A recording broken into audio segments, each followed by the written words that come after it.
Nako, dito sa video na to, papangalanan ako nitong si Jinky Luistro, yung mga hinar nilang mga abogado para tulungan sila dyan sa impeachment laban dito kay VP Sara. Aminin mo na kasi, Jinky, na hindi mo kayang makipagtagisan sa mga abogado ni VP Sara, kaya kailangan mong kunin ang serbisyo ni Attorney Kapunan. Tama, mali? Isang like at isang subscribe. Masaya na ho tayo dyan at sa mga gusto sumali sa ating community. Yung join button nandyan lang ho sa baba. Rekta ho muna tayo dito kay si Rapi Tulfo. Si Rapi Tulfo isa ho ito marahil na panood nyo itong video na to. Isa lamang ho ito sa mga video na kung saan masyado hong napaghahalata itong mga tulpo na to. Langya kayo.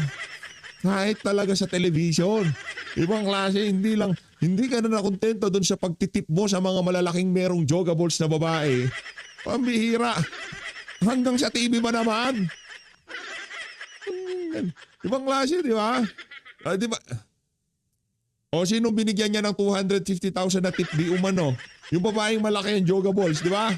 O pakinggan naman ho natin itong mga kababayan. Game! Ako naman. Ikaw. Lawas, ha? Sige, ikaw. Nindot ang imong lawas. Ano ibig sabihin nun? Paki-comment sa baba. Hindi ako nakakaintindi ng salitang Bisaya o Cebuano. Hindi ko natin naiintindihan. Hinindot ang iyong lawas. Ano ibig sabihin nun, mga... Anong ibig sabihin nun, mga kababayan? Hindi ko natin naiintindihan. Hindot ang iyong lawas. Ba? Matindi tong si Idol, ha? I thank you. I think, ibig sabihin, siguro ibig sabihin, maganda ka. Parang gano'n, no? Oh, hindot ang iyong lawas. Hindot. Si Bakulaw, hindi hindot ang kanyang lawas. Yan, di ba? May natututunan ako. Kung etong si ate, hindot ang kanyang lawas, maganda. Si Bakulaw, hindi hindot ang kanyang lawas. Okay, tuloy. Lami ang... Lami. Ang No. Lami. Nako. No. Uy, No. Nako, mababato ka ni ating. Anong lami? Ay, ibig sabihin ng lami. Naririnig ko yun, parang masarap eh. Lami kaayo, di ba? Masarap, parang gano'n, no? Nako. Uy, mapapalo ka na, Brad. Erase. PG-13 ha. Ay, PG-13, parang close kayo, ate, ha? Hindi mo naman gaganyanin sa ulo yan si Rafi Tulfo. Baka, alam na this. Palakpakan. Yung mga malilikot ang kaisipan dyan, ha? Isinusundot-sundot ni ating eh. Sinusundot, parang close sila eh. Close ba kayo na si Rapi Tulfo, ha, ating? Lami, ay hindi. Ano sabi niya nung una? Ibang klase to si Rapi Tulfo, ha? Sige, ikaw. Oh. Nindot ang imong lawas. Ningdot ang iyong lawas. Si Jinky Luistro, hindi ningdot ang kanyang lawas. Oh. I thank you. Oh, di ba? Si Jinky Luistro, hindi ningdot ang kanyang lawas. Or, lami ang... No. Lami, di ba masarap? Di ba ibig sabihin ng lami, masarap? Bakit natikman mo na ba si ate? Si Rapi Tulfo? Langya ka, ba't mo sasabihin lami? Pagkain ba yan? Sabihin mo yan kay Jinky Luistro. Gaya ko na sabihin kay Jinky Luistro. Alam, susukat ako. Langya ka, Jinky. No. Natikman mo na ba? Ba't lami? Kasi pagkain lami, masarap, di ba? Sasabihin mo sa babae, lami, di naman pagkain yan. Tao yan. Nakakol. Uy, No. Ay, napaghahalata kayong dalawa, ha? Lami ka kayo. Pambihira, lami daw eh. Oh, saham. close sila, oh. Sinundot-sundot ng papel sa ulo. Ikaw, ate, ha? Napaghahalata ka, ha? Erase. PG-13 ha. Wala pa akong isulti. Wala pa akong dinudugtong. Papunta na tayo doon. Wala ka pang dinudog. Lami ang lechon sa Cebu. Ganon, di ba? Lami ang lechon sa Cebu. Ganon, di ba? O ito, karot ni si Rapi Tulfo tong babae. Sasabihin mo, lami. Ganon. Aling lami sa'yo. Tinuloy mo. Pambira kayo sa TV man, di ka na nahiya. Yan ang problema sa'yo. Kaya pagka meron nagpapatuto na binibigyan mo ng napakalaking tip eh. Balato naman dyan, ating. Pambihira, oo. Huwag mo, kawawa naman tong si ate. Nasa formal kayong settings tapos ganyan yung ungaanin mo. Lami-lami. O dito tayo kay Bakulaw. Gay. First batch, as I have said during the opening statement, Ilang batch? Ilang batch ng mga private prosecutor ang i-hire nyo? Hindi naman pwedeng pro bono lang yan. Diba? Dapat mayroong bayad yan. Ayun ang pagbabayad dyan. Yung pera din ng taong bayan na kung saan hinalal si VP Sara. Palakpakan. Paldo. sila muna ito, but definitely there will be succeeding batches whom we will be introducing as private prosecutors joining the House prosecutors as well. What is important today is to express to the public that the private lawyers who are with us, with me and Congressman Chell, shares with the House the cost of bringing this case to the impeachment trial and until the rendition of judgment. They believe in the mandate of transparency and accountability. They support the mandate of the Constitution, and that is the ultimate and sole reason why they are joining the public prosecutors in this impeachment trial. Thank you. Thank you po, Chair Jinky. Before we open the floor for media question, may we know if there is any opening remarks from our private prosecutors?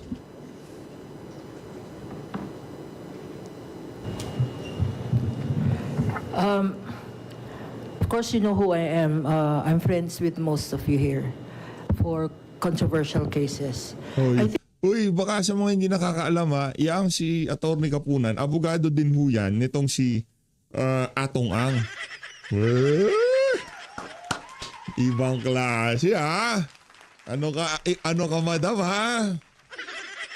Pinahabol, tapos tumutulong, ibang klase, nasa ibang, tipong nabibilib tayo dito sa mga abogado na to, kagaya nitong si Kapunan. Pagdating sa prinsipyo at paninindigan, anak ng tokwa, wala si Kapunan yan. Ano ba prinsipyo at paninindigan niya? Business niya yan, di ba? Ikaw naman PH. Ano ba pakialam mo sa prinsipyo at paninindigan niya? Hinar siya ng House of Representative para susugan niyang, para tulungan si Bakulaw, di ba? Anyway, magkamukha naman sila. Hindi naman nagkakalayo pag bumukha nila. Kaya kahit na magtulungan yung dalawa na yan, approve sa atin yan. think in my 48 years as lawyer, this probably is what we call payback time.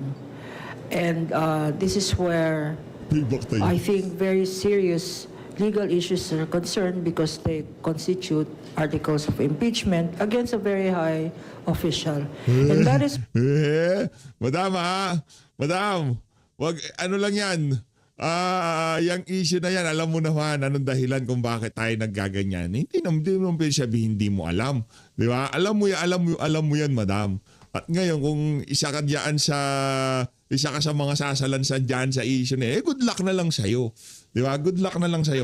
Alam mo dahilan ng mga nag-hire sa'yo bilang private prosecutor dyan sa issue na yan, dahil sa kadahilanan ayaw nila magpresidente. Alam mo yan. Di tayo pwedeng maglokohan dito. Ngayon, nakiisa ka dyan. O, final answer mo na yan. O, good luck na lang sa'yo, madam. why I've committed my time and my law Ito talaga si Kapunan, no? Idol ko tong abogada na to eh. Oh. firm's time to assisting the public prosecutors here in their very worthwhile cause, which is the issue of public accountability. Yun, accountability. This has been a crusade since last year when we also Kayo din ba nun? Atty. Kapunan? Noong 19 Congress, kayo din ba nun? Oh, doon sa 19 Congress, kasali ka rin doon? Oh, noong panahon na kung saan kinulong na lang mga congressman sa iisa lugar. Isa ka ba sa nag-isip nung strategiya nyo na yon? Palakpakan natin tong si Atty. Kapunan. Palakpakan natin, mahusay pala tong abogada na to eh. Mahusay tong abogada na to. Ha? Accountability ha? Accountability pala ha? O madam, ano naman masasabi nyo doon sa sandamukal na maleta na idiniliver daw? Majority, karamihan ng mga nakatanggap, kasama din doon sa mga gustong mapatalsik si BP Sara dyan sa House of Representative. Madam ha? Ikaw ha? Alata kita madam ha? volunteered to help give legal advice to the impeachment team last year. So this is a continuation of our crusade. Let me just say here that this is not about us. This is not about us, Alam mo, public. natural, hindi naman para sa inyo yan. Para yun doon sa mga amo nyo na sigurado makukulong pagka naging presidente si VP Sara. Ngayon pa lang, nangingi ka naman ng sorry kay VP, Atty. Kapunan. Nag-uumpisa pa lang ang labo, parang naduduwag ka na eh. Not about us. Public and private prosecutors. This is about all of you. This is about the country. This is about public officials being called to task on their accountability to the Constitution and ultimately to Accountability sa impeachment. Sa flood control, walang accountability. Okay ka lang, madam? Baka nag-uulyanin ka na ha. Paalala ko lang sa'yo, trilyon ang ninakaw sa mga maanomalyang flood control ha. Trilyon ang ninakaw doon. Ba't di kita nag-iiyak hindi kita naririnig na nag-iiyak ng accountability doon? Dapat magpakabalansi tayo para hindi tayo para hindi tayo magmukhang siraulo sa sambayan ng Pilipino. Di ba? Magpakaparehas tayo. Accountability ka ng accountability. Doon sa trilyong pisong ninakaw sa mga maanomalyang flood control, asan ang accountability doon? Siraulo ka ba? Nagtatanong ako, madam ha? Nag-uumpisa pa lang tayo, matagal-tagal ang impeachment. Ito ika nga opening salvo sa mga ika nga nagpapanggap na akala mo accountability pero tahimik naman sa mga maanomalyang flood control. Tumanda na kayo sa professional, kumita na kayo, mayaman na kayo. Anak ng tokwa, kung ako siguro abogado, pas ako, pambihirang yan. Yak, kadiri to death. to the people. So maraming Huwag mo kami to the people. Kung paaandaran mo kami ng ganyan tapos tahimik ka rin sa mga maanomalyang flood control, para hindi ka mabibirat, manahimik ka na lang. salamat to the public prosecutors headed by Chair Jinky and of people, to the course people. Chair Kabalbalan Congressman Shell Jokno for acknowledging and accepting our offer to help in this very worthwhile endeavor. It will be difficult. Ayaw mo ba tumulong sa 18 Marines? Flood control yun, trillion yun. Endeavor, kaso walang pera doon. Walang maleta doon! Hindi ko sinasabing meron kang maleta. Ang sinasabi ko lang, walang pera doon kasi ang gustong balikan, ang gustong ibulgar ng mga magigiting na Marines, yung mga nagnakaw ng mga maanomalyang flood control at yung iba na napaparatangan, karamihan, mga congressman. Kaya ingat-ingat ka sa mga... Let's go! Woo! Sabi ko sa'yo. Oh. The coming days will be difficult. You in media know that there is a lot of fake news, that there is a lot of AIs going on, that there is a lot of false Teka lang. Merong isang issue dito na hindi fake news. Kayong maiingay sa impeachment ni VP Sara, tahimik kayo sa mga maanomalyang flood control project. Tahimik kayo sa trilyong pisong nakawa na nangyari sa administrasyon na to. At ang karamihan na mga gustong ma-impeach si VP Sara, puro mga congressman, malay mo. Yung iba pagka pumapasok ka dyan sa House of Representative, kadikit mo pa. Hindi ko sinasabi si Jinky pero nabanggit din ang pangalan niyan. Nandiyan kayo ha, ang kakapal na mukha nyo. Na impeachment. Pero sa trilyong pisong nakawan, sa kaban na sambayanan, ang tatahimik nyo. Worthwhile. Huwag mo kami lokohin ha, kapunan ha. Ano lang ako, kumbaga starter lang ako pero maraming babalagbag sa'yo. Yan ang sigurado ko. At yung pagbalagbag nila, valid. Kasi ang iingay nyo sa impeachment, sa flood control scandal, ang tatahimik nyo. Ang kapal na mukha nyo. also going on. And I'm so happy that you are all here Yan. because we are all seekers of truth. Seekers of truth. Seekers of truth. Aling truth? Yung truth na para mapatalsik si VP Sara. Anak ng tokwa. Kailan man talaga ang kasakin mo sa pera, pambihira. There will be those who will distort the truth, especially those who have pledged alliance to the Vice President. We call on media to share with the public responsibility that we as private prosecutors have assumed. to help bring out the truth, to help make a Ano bang truth ang gusto mong palabas? Yung Madriaga? Huwag mo sabihin, isa ka rin sa mga utak dyan sa Madriaga na yan. Attorney Kapunan, nakakahiya ka. Alam ko na bakit hindi ka makapalag kay Attorney Ferdy Topacio. Kasi nga naman, mantakin mo Madriaga, pinahintulutan mo na ipresenta nila yon. Kasi hindi ka lang ngayon nandyan. Matagal ka na namin nakikita-kita sa background sa impeachment na yun ni VP Sara. Di ba? Tahimik yung law firm na kinuha ni VP Sara. Isa kayo sa ika nga talagang napaka-vocal pagdating sa impeachment. Sana naman, madam, no, kung talagang truth seeker kayo, talagang para kayo sa sambayan ng Pilipino, pagdating sa issue ng mga maanumalyang flood control, huwag kayong manahimik para hindi kayo napupulaan, para hindi kayo nasasabihan na hindi kayo politiko pero mga trapo kayo. Kapal na mukha nyo. accountable, a public official that deserves to be accountable. With that, O I'd yung yung mga nagnakaw sa mga maanumalyang flood control project, huwag tayo maghanap ng accountability. Kagaya kay Saldico, kay Martin Romualdez, kay Amiena Pangandaman. Walang accountability sa kanila. Gayong trilyong piso yung ninakaw na wala dyan sa kaban ng sambayanan. Yan ang problema sa impeachment na yan. Kahit paano natin balansin, sa ayot sa gusto nyo, mabigat at mabigat pa rin yung mga issue ng mga maanumalyang flood control. Ganon kakakapal ang mga mukha nyo. like also my seatmate here, O sino naman yan? my companion since last year, O sino yan? Attorney Saligal. Thank you so much, Attorney Lorna. Sino to? I will make this brief. Ato. Wala yung pangalan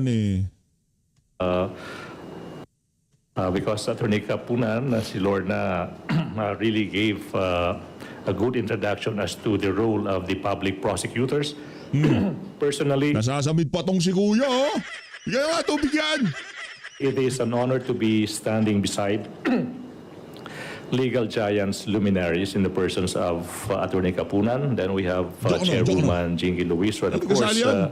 Anong legal luminary? Naging congressman lang yan, naging maingay sa Twadcom, kaya naging ganyan. Pero luminary, hindi. Kaya kailangan niya nga tulong ni Kapunan dahil wala siyang sinabi. Congressman Chel Jokno. Yan, si Chel. Si Chel, pwede pa yan si Bugs Bunny eh. Okay pa yan eh.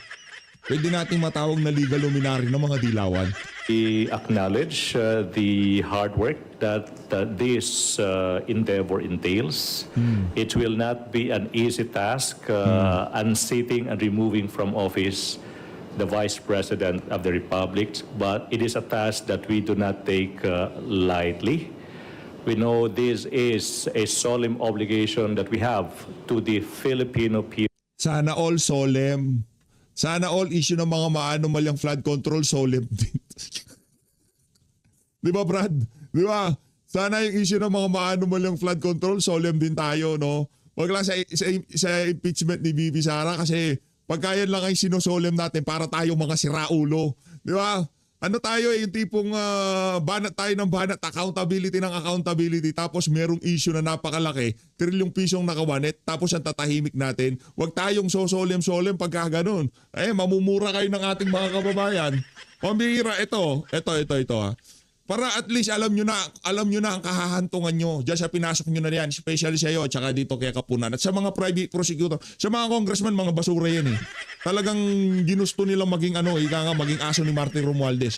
Kayo mga private prosecutor, pinasok nyo yan, kung makatanggap man kayo ng public bakla sa publiko, pasensyahan tayo. Di ba? Kasi titimbangin ng ating mga kababayan. Anak ng tokwa, trilyon, flood control, mayak-maya nararamdaman ng ating mga kababayan yung epektong ginawa nila sa pagnanakaw sa mga maanumalyang flood control project. Tapos tahimik kayo doon, ang iingay nyo sa impeachment. Magsiuwian nga kayo, saka magsitulog kayo, pag gumising kayo, inom kayong kape, isipin nyo yung mga desisyon nyo sa buhay, mawalang nga kayo. Kahit na naman si PH, wala tayong kape.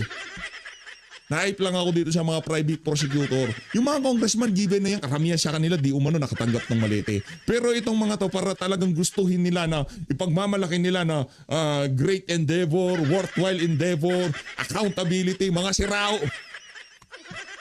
Wag ganun. Pagmumukha kay sirao dyan. People to exact accountability Inulit na even naman. from the highest of officials of the land. What really motivated me from joining the private prosecution team Hulaan ko, nag-motivate sa'yo. Hulaan ko. Ay, hindi, mga kababayan na lang natin ng mga humula.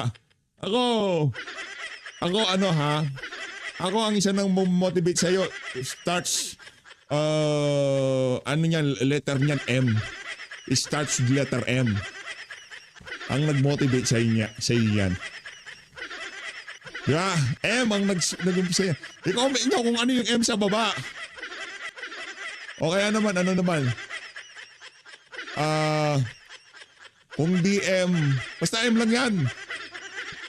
Team is the story of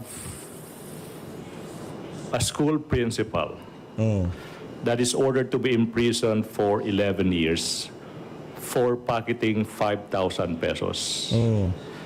11 years for pocketing 5,000 pesos for a school principal.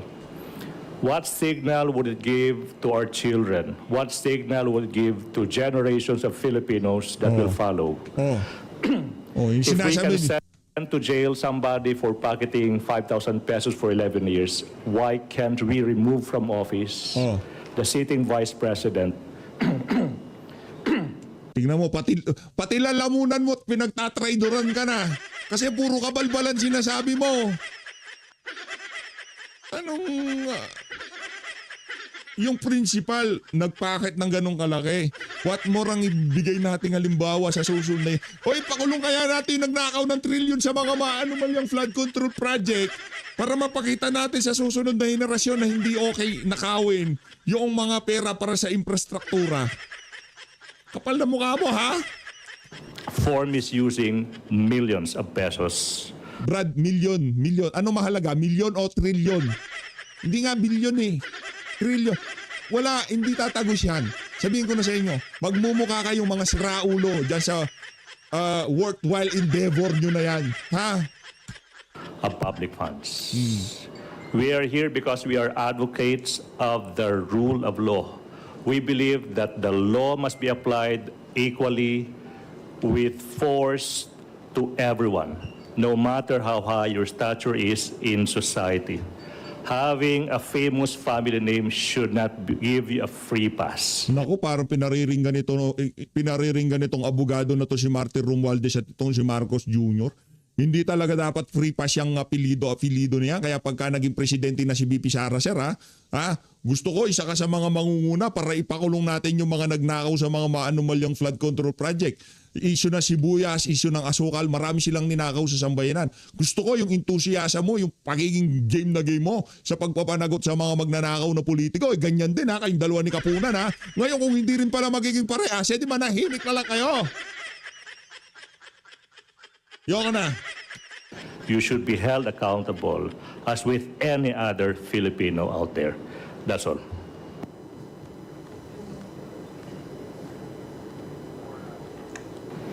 Good morning, everyone.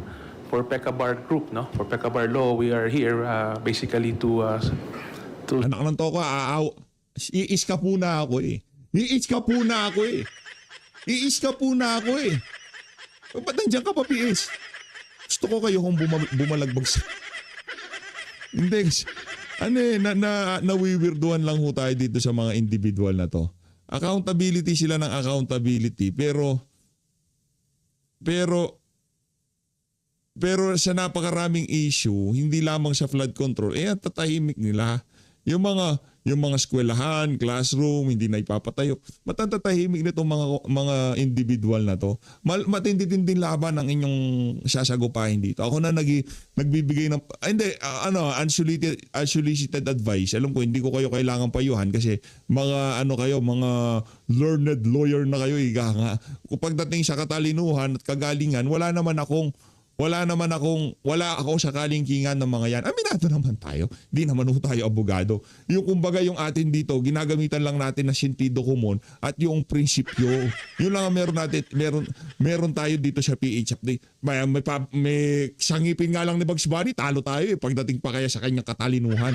Ang ano lang natin, yung prinsipyo natin. Di ba? Yung prinsipyo natin, para talaga sa taong bayan. Hindi para doon sa mga iilan na ayaw maging presidente si BP Sara dahil makukulong sila pag nagka pagkakataon. Dahil ang pinakamalaking korupsyon na nangyari sa kasaysayan, kung ang panahon ni Marcos Sr. ang napunta sa Guinness Book of World Record na pinakamalakas magnakaw na presidente sa kasaysayan ng mundo, ito naman ho ang pinakamalaking kinurakot sa kasaysayan ng Pilipinas.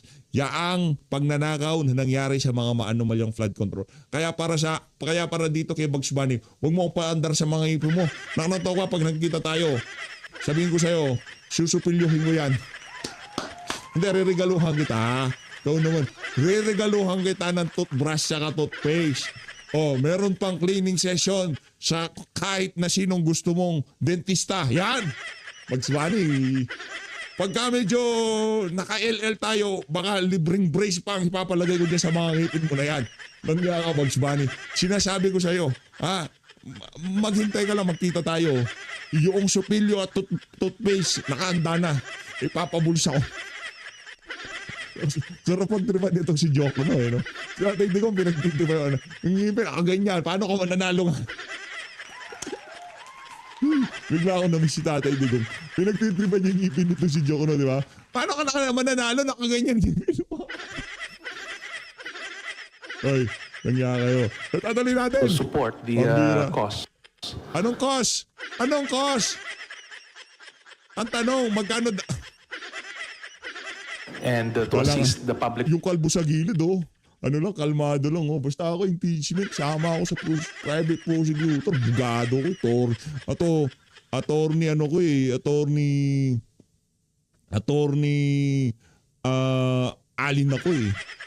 Attorney Alin ako eh. Abogado. Ito naman, attorney Puwa naman ako eh. Sa kami, kalmado lang kami dito sa gilid. Ako si attorney Puwa, di ba? prosecutors, no?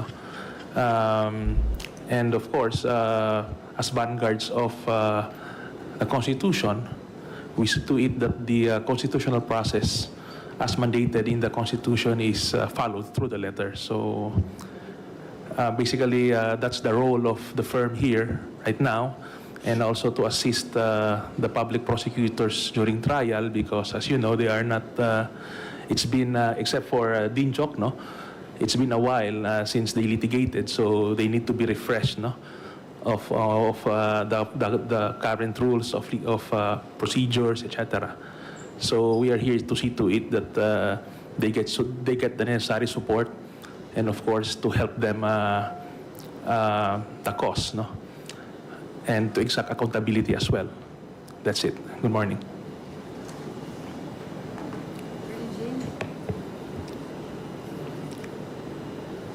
Attorney Ali.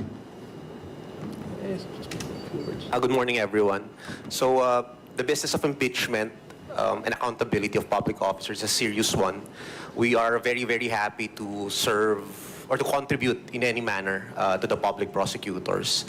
And we will see to it that we are at their disposal, and whatever it is that they need, we are here to provide and assist in order to prosecute properly this case. Thank you.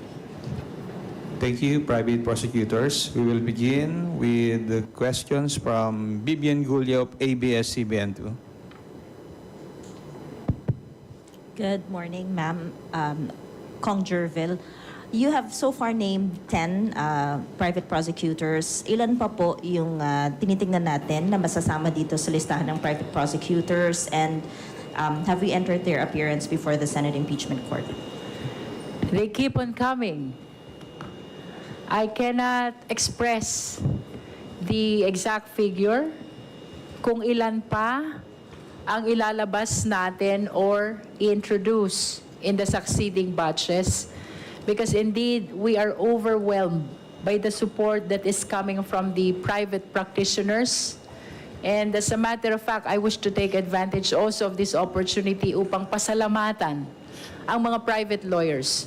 Yung pagtindig nila along with the House of Representatives, that is for us a validation that we are in the right position of the Philippine history, no? So to answer your question, ilan pa? Madami, definitely. But I cannot express the exact figure. They will be filing their entry of appearance At least what I am certain is for this 10, they will be filing their entry of appearance on Monday. That is simultaneously the deadline for the filing of pre-trial brief, no? Muli, maraming salamat po sa lahat ng mga private lawyers for standing with the House of Representatives. Pro bono po sila. Voluntary po ang pagtindig nila kasama ang House of Representatives because they believe in the mandate of the Constitution for accountability. Ma'am, may we also get an update on the pre-trial brief due on Monday? Kompleto na po ba? Tapos na ang consolidation? Ilan po yung witnesses, final list of witnesses that you're looking at? We cannot discuss in detail the contents of our pre-trial brief, but what I am certain, the number of witnesses is still approximately 25, and we have listed also all our documents to be submitted. And Mark, we are done also listing our stipulations for admissions, no? Siguro, intayin na lang natin yung filing ng House prosecution with the private prosecutors on Monday of this pre-trial brief.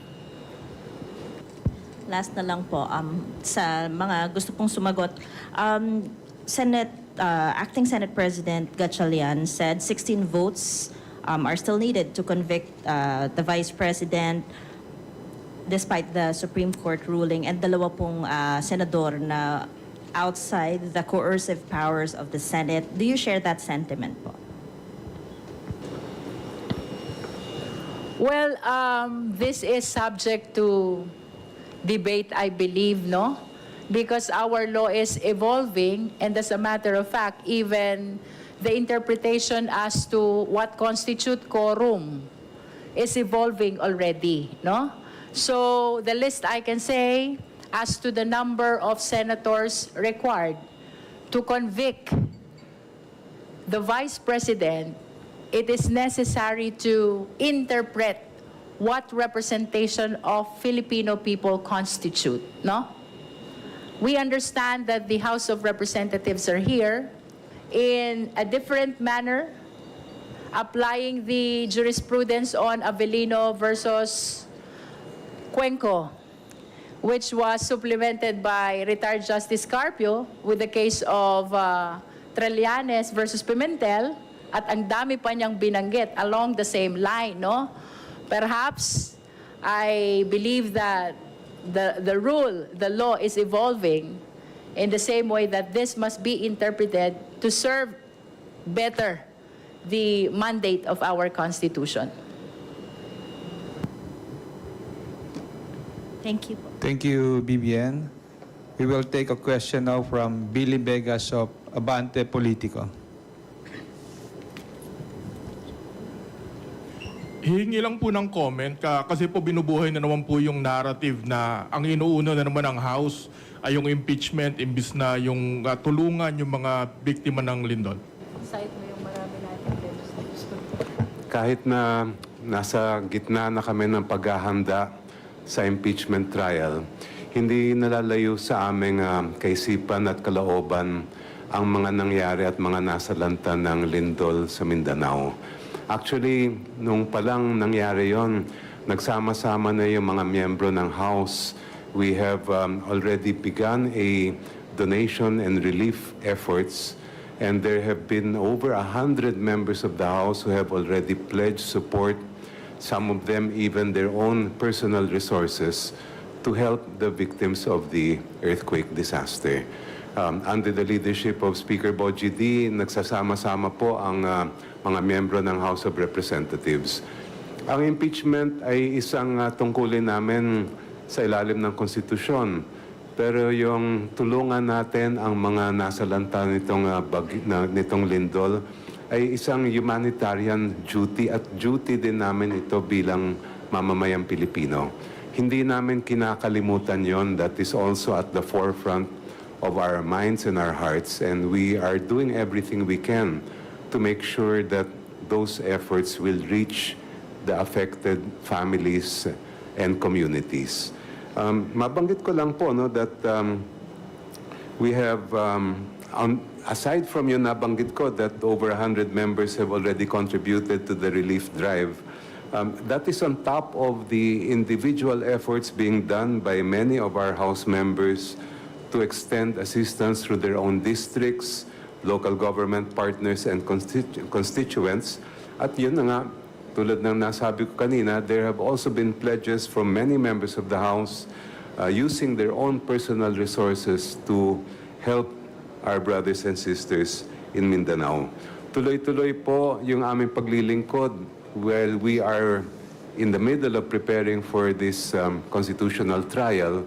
We are also not forgetting our duties to legislate and of course our duties to provide as much assistance and support as we can to those who were affected by that earthquake. Thank you. Thank you, Billy. Tina Panganiban Perez of GMA7. Good morning po. Attorney Kapunan mentioned earlier that the coming days will be difficult and that there will be a lot of fake news for the private prosecutors. Are you prepared to be the subject or the target of such disinformation in the coming days? Are you addressing this to us? To all the private prosecutors po, ma'am. Yes. I eat media for breakfast, lunch, and dinner, so this is not new. I've worked with many of you, and some of my cases have been controversial, but the common denominator of all the cases I have handled is a moral certainty. It's a certainty that we are for the truth. We are for the rule of law. And so if that is the guide, if our conscience is personally speaking, I go to this impeachment trial with a clear conscience. It does not matter if we are hit personally for all the wrong or right things I've done in the past. What matters here is that we are useful, that we will be useful in supporting or aiding our public prosecutors in presenting a strong, fair, and evidence-based case. So the direct answer to your question, ma'am, is bring it on. For the other private prosecutors po. So the hit that we will encounter and or experience, that is expected, but it's nothing compared to the honor that this obligation that we are fulfilling, the honor that it brings. Wala po yan. Yung magiging pambabastos, yung fake news, yung mga memes that will be created attacking us, wala po yan kumpara sa karangalan na mapabilang sa mga private prosecutors na magpro-prosecute ng mga articles of impeachment against the Vice President. Sabi nga ni Chair Jinky, knowing that we are in the right side of history makes all of the hardship, all of the difficulties, all of the fake news worth it. It's nothing compared to the honor of making sure that those that must be held accountable should be held accountable, no matter the case that you are the Vice President of the Republic of the Philippines. For PECABAR law, no, PECABAR is not that media savvy really, no. So to us, this is just like any other legal work that we have handled and we are handling. So this is nothing personal, no. We are given a job, we are given a objective, so we'll just fulfill our objective in this case, like any other case that we have handled and we are handling for other clients. So that's it.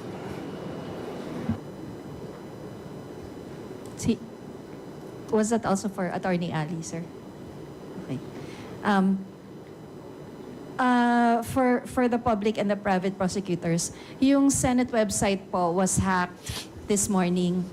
And a few days ago, the NBI revealed a threat against the Senate building and the surrounding areas. So is this a concern in connection with the impeachment trial? You know, it's hard to speculate, no, if this is connected to the impeachment trial. But what is clear, we have a schedule already for our first pre-trial conference on June 18, and that will be this coming Thursday. So I wish to express my concern about the security and safety of those who will be joining the filing of pre-trial brief on Monday, and those who will be joining the conduct of the pre-trial conference on Thursday, as well as all the senators, even the defense team, and the officials and employees of the Senate who are staying in the premises, no? And let me take advantage of this opportunity upang manawagan sa ating law enforcement agencies. That includes, of course, the investigative bodies like the NBI, the DOJ, the PNP, no? Atin pong tingnan ito. Let us look into this and make sure na ligtas, safe and secured ang premises ng Senate. If this is connected to the impeachment trial, then we have more reason to make sure that this will be addressed, because this is a very significant process. This is a constitutional process that concerns the interest of every Filipino across the world, no? So, whether connected or not, sana ay tutukan po ito ng ating mga katuwang sa paglilingkod mula sa law enforcement agencies. Ma'am, is the House of Representatives beefing up security for the public and the private prosecutors? And what about the witnesses and the evidence? Well, the leadership actually initiated the communication already about providing the necessary security to all the prosecutors, considering the report of the NBI, the hacking of the Senate official website, no? And of course, apart from this, we express likewise our concern in securing as well our witnesses and the evidence to be presented. And there are ongoing communications already in order to address that. Communication between the House and sino po, ma'am? Of course, it's the leadership who can help us. Remember that both the private and the public prosecutors will be appearing before the impeachment court to represent the institution and the people whom we serve, no? At syempre, ang institution ang katuwang natin to make sure that we will all be safe as we continue to participate in the impeachment process. Not only the prosecutors, but also the evidence and the witnesses which we will be presenting during the trial.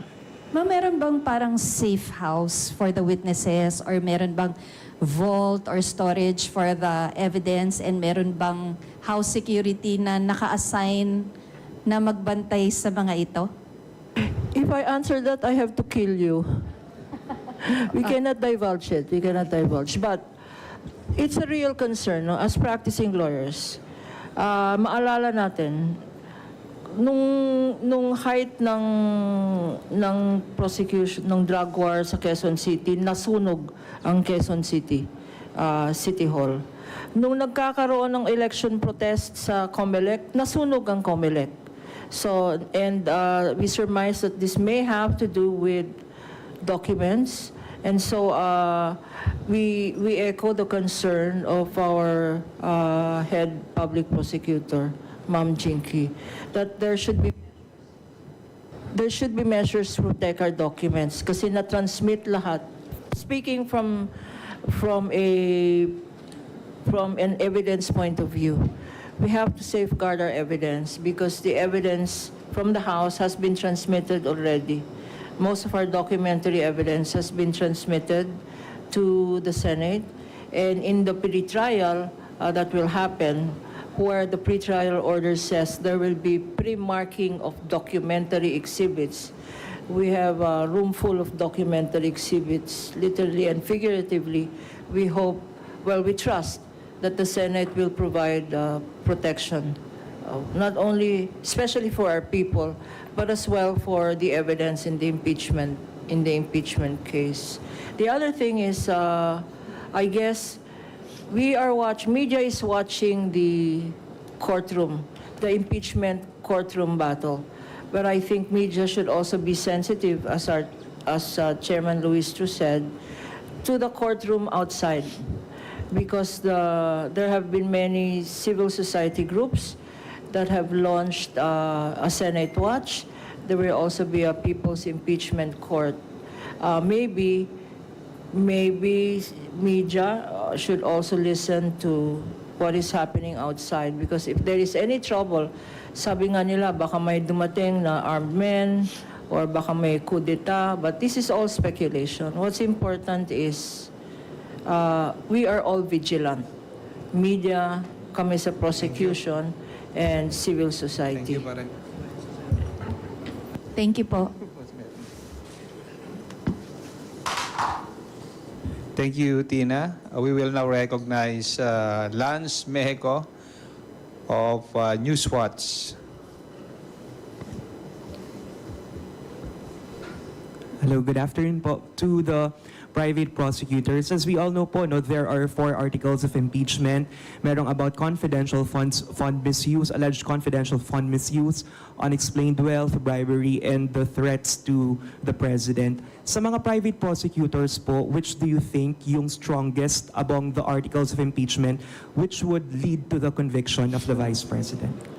I think I've been asked that question ilang beses na, at saka yung sagot is diretso. Yung pinakamalakas, tsaka yung pinakamalubha na kasalanan ng Vice President, yun yung pagtatangka sa buhay ng ating Pangulo, sa kanyang kabiyak, yung First Lady, tsaka yung former Speaker of the House. Hindi po normal sa isang civilized na bansa gaya ng Pilipinas na yung isang vice presidente i-anunsyo sa publiko that she already contracted an assassin to kill no less than the President, the First Lady, and the former Speaker of the House. Kung yung ginawa ng Vice President ay nangyari sa ibang bansa, matagal na pong napatalsik sa posisyon yung Vice President. Let's ask the public, let's ask the media. Okay? Is it normal to do that? So personally, that is my take as to ano yung pinakamalakas, yun yung pagbabanta sa buhay ng no less than the highest officials of the land. How about the others po? Lahat. Amen.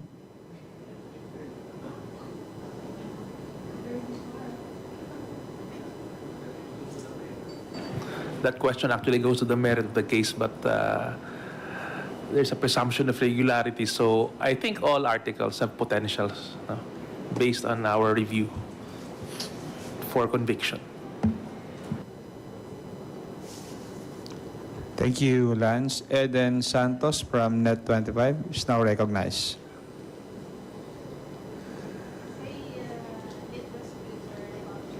Eden, mic.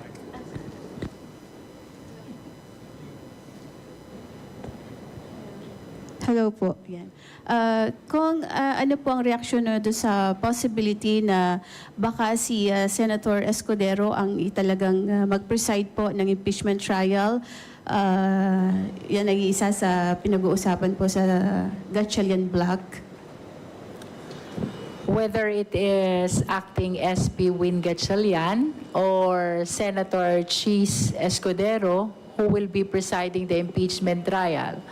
In behalf of the prosecutors, we are expressing our faith and confidence to this accountability mechanism, no? And besides, ito namang impeachment trial na ito, this is not a question of who is the presiding officer, who are the senator judges, who are the public and the private prosecutors? No. By impeachment trial, we're trying to exact accountability to the public officials. This is a response to the Constitution's call, which says that public office is a public trust and that public officials must be accountable to the people at all times. I wish to add, itong gagawin na to ng mga prosecutors, this is not about acquittal or conviction.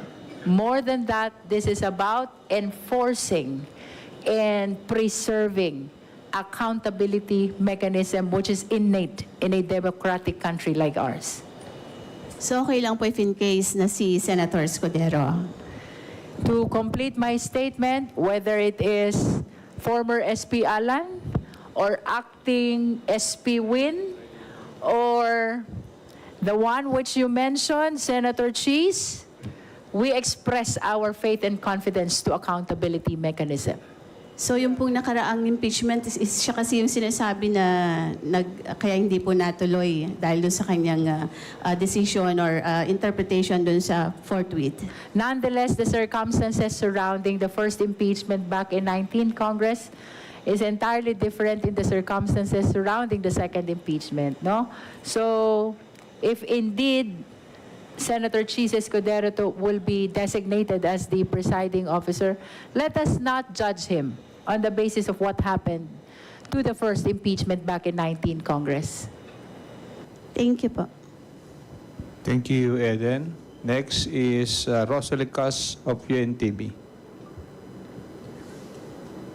Good afternoon po, ma'am, censors.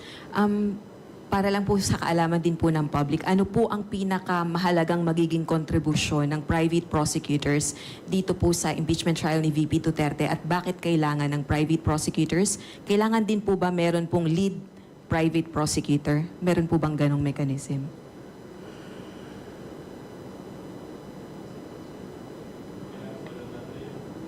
Let me answer. As we said, today there are 3 law firms here. My law firm, Kapunan and Castillo, Saligal, and Pecabar, and there will be many other law firms and lawyers joining. We are a supportive role. We are here, kagaya ng mga kaso kung sa korte, we are here under the control and supervision of the public prosecutors. So, ang role po namin ay assist. Ang role po namin ay to give recent jurisprudence on, because we are all practicing lawyers, recent jurisprudence on what is material, the rules on evidence, the rules of court, updating the public prosecutors on recent jurisprudence in the Supreme Court. So, lahat po kami ay lead dito. Lead private prosecutors po kaming lahat. In the sense that we will all be leading ourselves into supporting whatever the public prosecutors need, or whatever we feel is useful and necessary for a full, fair, and strong presentation of evidence. So, sa sagot niyo po, supporting cast lang po kami. Wala po kaming billing issue dito. Sino ang bida dito? Ang bida po dito ay ang taong bayan.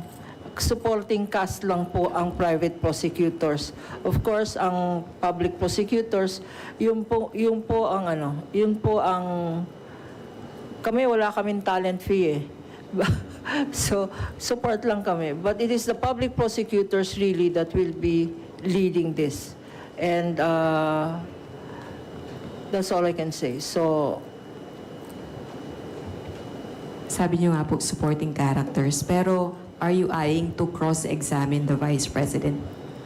if that is the role that the public prosecutors will assign to us, yes. But I think the public prosecutors are, in our view, all competent to cross-examine the Vice President if and when she appears? That is the big question mark.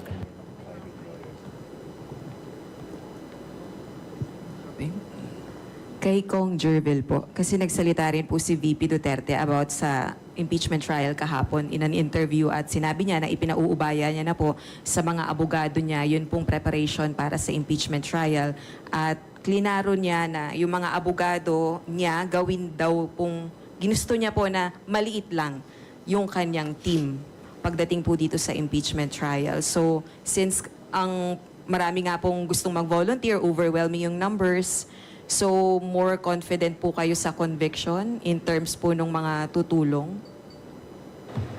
We are confident about the private prosecutors who are helping us, no?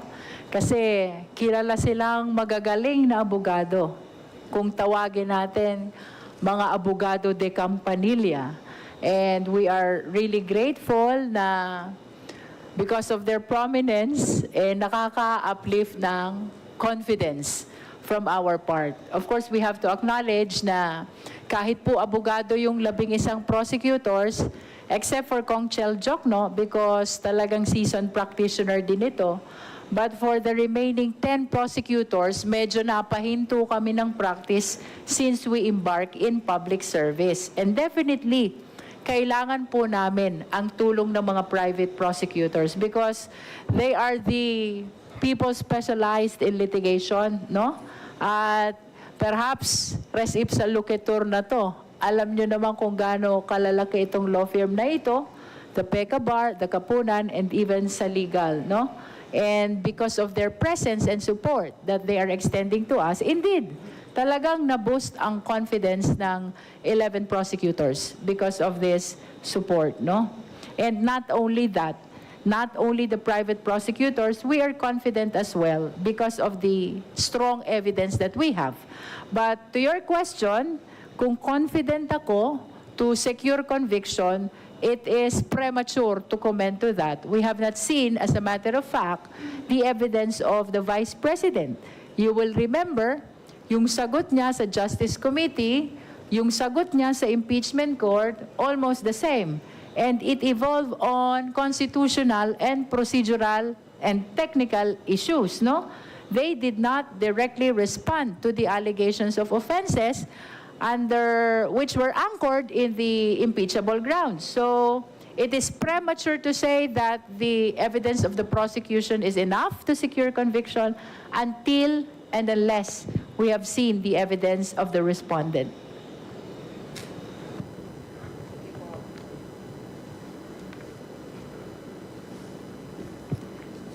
Thank you, Rose. Our next question will come from Lines Capanti of GMA Online. Good afternoon. Good afternoon po. On ano lang po, sundutin ko lang about the weight of the evidence. What happens if the Vice President refuses to recognize the issuance of pretrial order? Because I understand the signatory there is Senator Sherwin Gatchalian. What if she decides not to honor it by citing the current Senate leadership issues? Should the Senate impeachment court po consider that as a waiver of her right to present evidence? Halimbawa, hindi siya mag-submit ng pretrial brief. Should the Senate impeachment court po consider that as a waiver already of presenting evidence?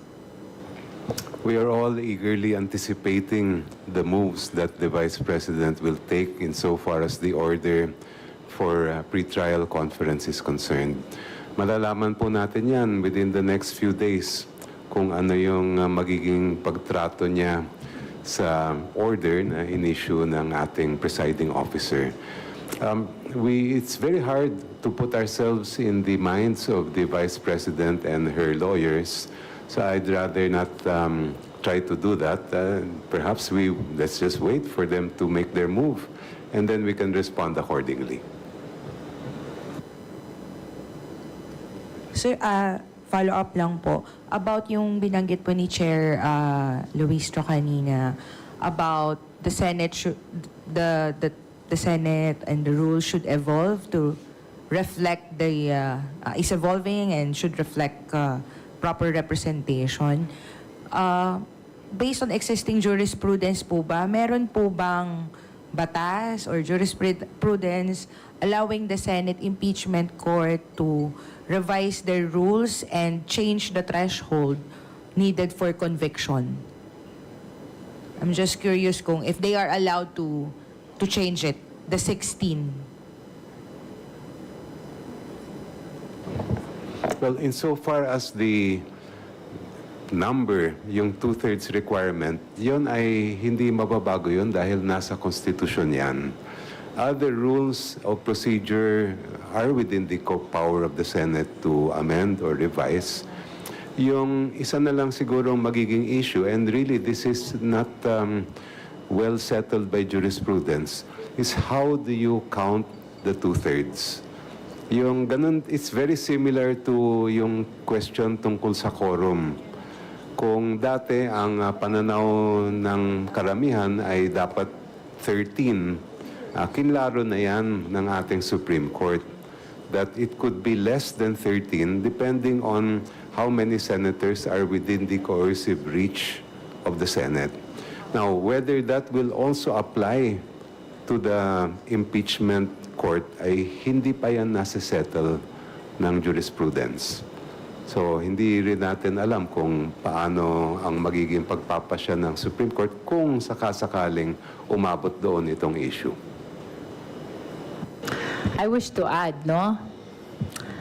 Alalahanin natin the reason why the House of Representatives is here, why the Senate is there. Isa lang ang dahilan. That is to represent the interest of the Filipino people. Doon sa usapin ng change of leadership, narinig natin yung term na within the coercive means of the Senate. And if we are beyond the coercive means, the question is, do you think that the senators are in the proper position to say that they are representing the interest of the Filipino people? I wish to anchor my interpretation on the required number for conviction on that line. Kung makaka-attend, kung makaka-participate, kung makakaboto, then you are representing the interest of the Filipino people. But if you are beyond the coercive means, and as a matter of fact, hindi ka nga nag-attend, hindi ka nga bumoto, why will you be considered for the purpose of determining the number of required votes for the purpose of conviction? Well, this is just my personal opinion. I just want to remind the public about the reason why we have senators. And the reason is to represent the interest of the Filipino people.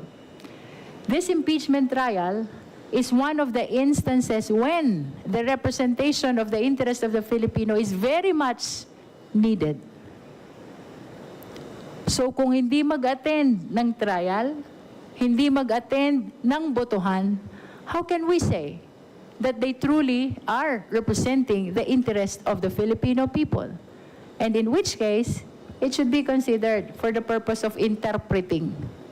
After all, if I will be very much literal, what the Constitution provides is 2/3 of all the senators. It used all. It did not use 24. So it is important to hear as well what the Supreme Court will say about this.